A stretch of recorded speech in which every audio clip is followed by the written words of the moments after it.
Saat kita jatuh, kita jadi tahu mana yang teman dan mana yang sahabat. Saat kita gagal, kita jadi tahu mana yang betul-betul peduli dan mana yang hanya singgah dalam senang. Saat kita tidak punya apa-apa, kita jadi bijak mengenal mana yang tulus dan mana yang bulus.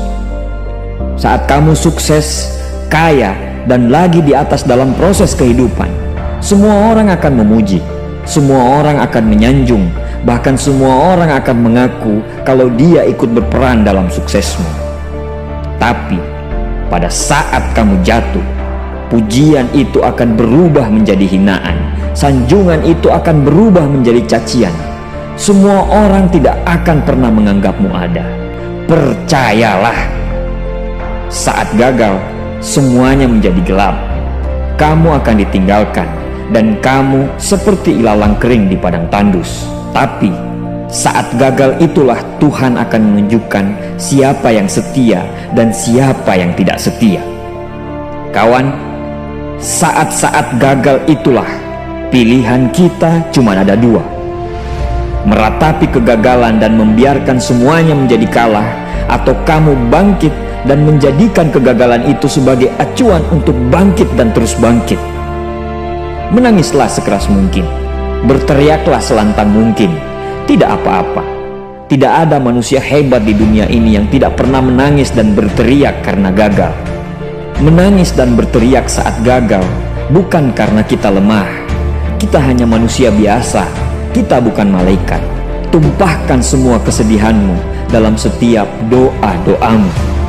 Berdoalah, jangan meminta supaya semua masalah menjadi ringan, tapi berdoalah dan mintalah agar pundak kita kuat untuk memikul semua masalah yang kita hadapi. Ketahuilah, Tuhan menciptakan masalah selalu beserta solusinya. Tapi setelah itu, kamu harus bangkit. Kamu harus jauh lebih hebat daripada sebelumnya. Kegagalan adalah guru terbaik yang akan mengajarkan kita untuk bangkit kembali dan mengetahui hal mana yang perlu kita hindari di kemudian hari. Ketahuilah, anak panah akan melesat jauh ke depan jika sebelumnya ditarik jauh ke belakang. Sama, kesuksesan yang luar biasa pasti diraih setelah mengalami kegagalan yang teramat dalam. Kegagalan hanya akan dirasakan oleh orang-orang yang mau berjuang. Kegagalan tidak akan terjadi kepada orang-orang pemalas yang mengabdikan hidupnya hanya untuk menjadi benalu kehidupan.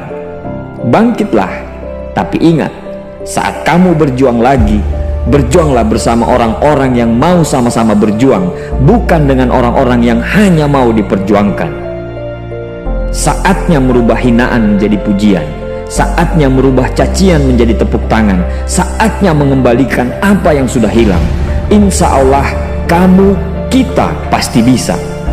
Pada saat sukses itu datang, datangi semua orang-orang yang menghinamu pada saat gagal. Datangi semua orang yang meninggalkanmu pada saat terpuruk. Katakan pada mereka, terima kasih kawan, karena dulu sudah menghinaku. Setelah itu, pergilah dan doakan mereka, karena sesungguhnya nikmat terbesar dalam hidup adalah ketika kita ikhlas mendoakan orang yang membenci dan menghina kita. Terima kasih.